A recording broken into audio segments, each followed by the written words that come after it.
오늘 살펴볼 제출 자료는 그 이재명 정권의 공소취소 특검법을 둘러싼 여야의 치열한 대립과 법리적 쟁점을 심도 있게 다루고 있습니다. 전반적으로 쟁점을 폭넓게 짚어주신 점이 아주 훌륭한데요. 이 자료를 더욱 탄탄하고 논리적으로 발전시킬 방법을 바로 살펴보겠습니다. 네, 기대가 되네요. 제가 이해한 바로는 이 자료가 강력한 설득력을 갖는 이유는 양측의 입장을 아주 상세히 담았기 때문이거든요. 전문가님의 생각은 어떠신가요? 제출된 자료는 여야의 정치적 공방을 생생하게 전달하지만 쟁점이 되는 법안의 구체적인 조항과 헌법적 충돌 지점을 더 깊이 파고들 여지가 있습니다. 아, 구체적인 조항 쪽으로 더 파고들어야 한다. 어떤 부분에서 약간 약점이 보였나요? 이게 개돼지, 사법 쿠데타, 대국민 사기극 이런 좀 자극적인 정치권의 수사에 너무 많은 분량을 할애하고 있어요. 아무래도 현장감을 살리려다 보니까 그렇죠. 근데 그러다 보니 정작 이 법안이 왜 법조계에서 전례 없는 초헌법적 슈퍼특검으로 불리는지 그 정교한 법리적 분석이 다소 가려지는 경향이 있습니다. 아, 핵심이 가려진다. 네, 사실 독자는 정치인들의 감정 섞인 비난보다 실제 논리적 근거를 더 갈증내고 있을 거거든요. 듣고 보니 확실히 그렇겠네요. 그렇다면 구체적으로 어떤 개선 제안을 해주실 수 있을까요? 감정적인 정치적 발언과 인용문은 도입부로 짧게 압축하는 게 좋습니다.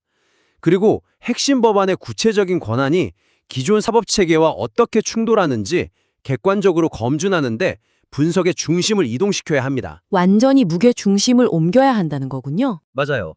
예를 들어 민주당 측의 사법 정의 회복 주장에 대해서도 그 삼권 분립 같은 헌법적 원칙을 근거로 한 구체적인 반론을 강화하는 것이 논리를 훨씬 견고하게 만듭니다.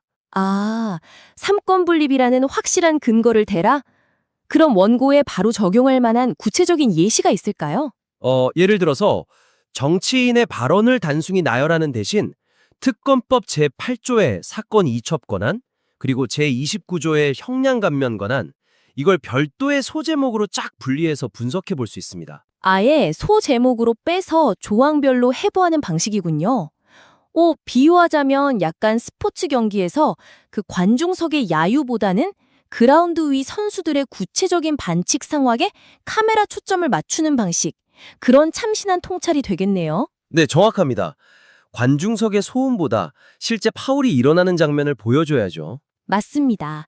구체적인 법안의 작동 방식을 면밀히 분석했다면 자연스럽게 이 법안이 통과된 이후 발생할 장기적인 파장으로 시야를 넓혀볼 수 있겠네요. 네, 그 맥락에서 후반부에 언급된 법의 곡주의 부메랑 효과는 매우 흥미로운 통찰이지만 현재 구조에서는 단순한 불옥처럼 다뤄지고 있습니다. 아, 부록처럼요. 확실히 분량이 좀 짧게 넘어가긴 하더라고요. 특검이 공소를 취소할 경우에 향후 민주당이 주도해 만든 법의 곡제로 오히려 특검 자신이 처벌받을 수 있다는 점은 이 사안의 본질적 모순을 찌르는 아주 강력하고 독창적인 논점이거든요. 와, 진짜 모순의 핵심을 찌르는 부분이네요. 네, 그런데 이 매력적인 포인트가 글의 맨 끝부분에 아주 짧게 덧붙여져 있어서 그 엄청난 파급력이 독자에게 충분히 전달되지 못하고 그냥 휘발되어 버리는 약점이 있습니다. 너무 아깝네요. 그 좋은 포인트가. 이걸 어떻게 살려내는 게 좋을까요? 이 법회곡죄의 역설을 자료의 결론부를 완전히 관통하는 핵심 테마로 격상시켜야 합니다. 아, 핵심 테마로? 네, 전문가로서 호기심을 담아 질문을 던져보는 거죠. 조작 기소를 바로잡겠다는 특검이 훗날 또 다른 법회곡으로 심판받을 수 있다는 악순환의 관점에서 이 사안을 바라본다면 어떨까요? 하고 화두를 던지는 겁니다. 단순한 재판 취소를 넘어서서 사법체계의 자기 모순을 제대로 파고드는 거군요. 맞습니다. 그럼 이걸 원고에 이식할 수 있는 구체적인 예시 어떤 게 있을까요? 결론부의 특검의 딜레마, 정의 구현인가 또 다른 법회곡인가 이런 분석 단락을 전면적으로 아예 크게 배치해 볼 수 있습니다. 제목부터 시선을 확 끄네요. 그렇죠.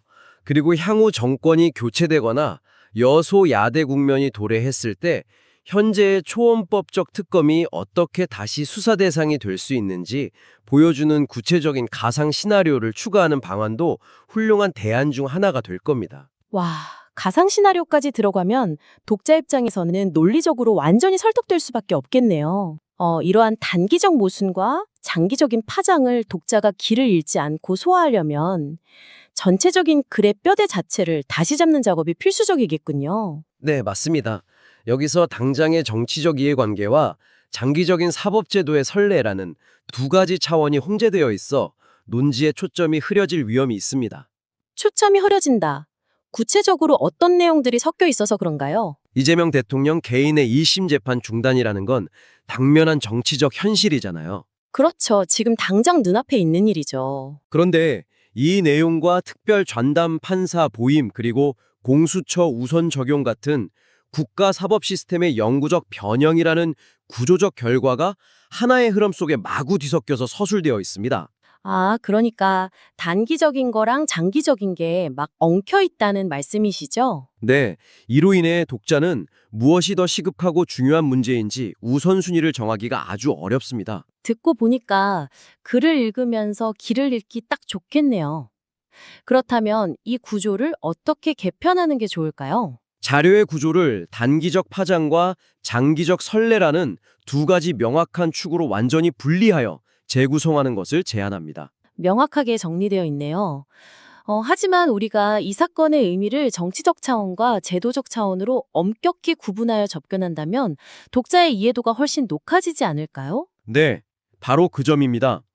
구체적인 예시를 들자면 글의 전반부를 당면한 위기, 진행 중인 재판의 중단과 6월 지방선거에 미칠 파장으로 딱 묶어서 현실 정치를 다루는 겁니다. 전반부는 당장의 현실 정치로 묻고요. 그리고 후반부를 사법체계의 지각 변동, 기소독점권 붕괴와 특검 우선주의가 남길 위험한 선례로 나누어 서술하는 방식을 택할 수 있죠. 그렇게 나누면 독자가 눈앞에 나무, 즉 정치적 사건과 전체 숲인 법치주의 시스템을 명확히 구분해서 볼 수 있게 돕는 훌륭한 문법론 중 하나가 되겠네요. 네, 구조만 이렇게 딱 잡아줘도 글의 전달력이 몇 배는 높아질 겁니다. 정말 밀도 있는 분석이었습니다. 오늘 도출된 핵심 피드백 3가지를 간략히 요약해 보겠습니다. 첫째, 정치적 수사보다 법안의 구체적 조항에 초점 맞추기. 맞습니다. 둘째, 법 왜곡죄의 부메랑 효과를 핵심 테마로 부각하기. 셋째, 단기적 정치 파장과 장기적 제도 훼손으로 구조 분리하기. 네, 아주 깔끔한 정리네요. 작성자님이 이 피드백을 통해 자료를 얼마나 탄탄하게 발전시킬지 벌써부터 기대가 큽니다. 수정된 작업물을 다시 보내주시면 언제든 기쁜 마음으로 다시 짚어보겠습니다. 분석에 날을 세우느라 고생 많으셨고요. 오늘의 피드백은 여기서 간결하게 마무리하겠습니다. 감사합니다. 네, 수고하셨습니다.